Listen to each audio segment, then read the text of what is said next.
Hey everybody, I got some business tips, some making money in 2026 tips. This is a business idea I think could easily get you $10,000 extra a month. It's not a business idea that I think you're gonna get super rich from, but you'll make some money. So, yesterday, half of my jobs yesterday were fixing e-bike flat tires, all right? And my truck is a mess. I did a full day yesterday. I worked from 10 o'clock to 6 o'clock.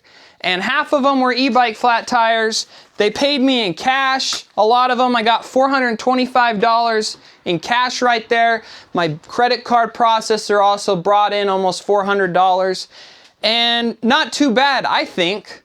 But the truth is, to fix e-bike flat tires, you don't need all this pack out stuff. You don't need half the tools. You don't need more than half the tools I have. You need some Allen wrenches and some wrenches, okay? And a repair stand like this. Can you see it in the picture? So $1,000 you can get the tools to fix anybody's e-bike flat tire. I'm talking about those Bafang e-bikes with the rear motor. People, a lot of the baby boomers, they don't know how to fix them. They don't want to take them into a bike shop to fix them, so they call me. And my business idea, you get a pickup truck, you get a Google business listing. Preferably, if you know someone with a commercial property, you file a Google business listing, you sign up, you have them mail the postcard to a commercial property, so you pop up on Google Maps. And then anytime anyone's like, e-bike flat tire repair, you name your business e-bike flat tire repair, all right? And if you're young, if you don't have any assets to take, there's no law saying you have to have insurance, all right?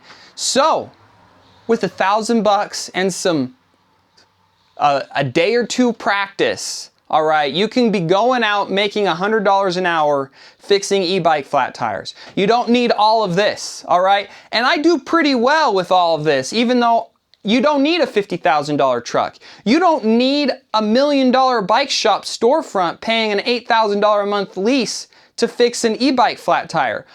You can charge the same and your overhead is drastically low, all right? So, it's 2026, AI's taking over everyone's jobs, everyone's stressed.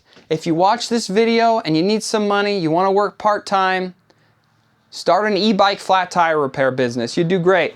Like, also, just to give some history here, I started this mobile bike shop idea in 2010. It was the recession. I was down in St. George, going to college, not taking that many classes, riding my bike too much. No bike shop would hire me, all right? I knew how to work on bikes. So, I didn't get business insurance. I got a business license. I put up a Craigslist ad. I put up flyers around town, mobile bike repair, and I was getting like 3 calls a week. I was making $100, $200 a week fixing bikes out of my Volvo Wagon. It was awesome. I thought it was awesome. And then, you know, after doing a few repairs badly, because I wasn't that experienced, I was 21 years old, I decided to get a job at a bike shop once a bike shop would hire me. But they only hired me because I knew how to work on bikes somewhat, because I started my own business.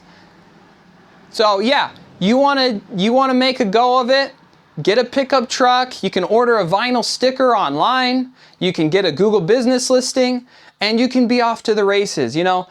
When I started, these Amazon tubes for e-bikes are like the same price as my distributors. You don't even need to worry about getting a bike distributor to start this business. You can just do it. Just do it. It's a fun idea.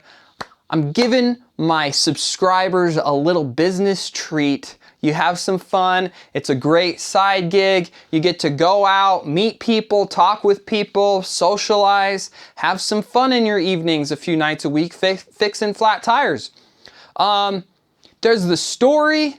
I'll remind everyone the story of the fisherman and the banker. And the fisherman is done with work at 2 o'clock and then he hangs out with his family. He does whatever he wants. He doesn't make a ton of money, but he does what he wants. And the banker's like, well, you could grow this operation and then you'd have a big operation and you have a lot of money. And then he's like, well, what would I do? It's like, you'd spend time with your family. He's like, well, that's already what I do. So I'm the fisherman, all right? I start work, I had my busiest day yesterday. I started work at 10. I was done with paid jobs at 4 o'clock. I made over $700, all right? Give or take $100 in gas and cost of parts. And then I went to my local elementary school and fixed up bikes at a bike rodeo for an hour and a half. So I'm home by 6, you know? It's a great job. Everyone in the bike industry is saying the bike industry is so over. It's so over. Everything's collapsing.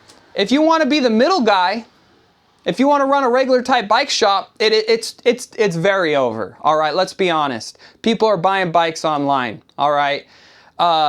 Most people like to buy bikes online, but not only that, people make purchase decisions not based on the community, the real life community around them.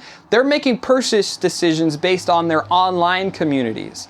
So traditional bike shops aren't really the hub of cycling as they once were. All right. So they're less apt to go into the bike shop that they feel bad that they didn't buy a bike from. They're more apt to call a mobile bike mechanic. So you're watching this, start a little business. Just a little idea from a little man, okay? See everybody later.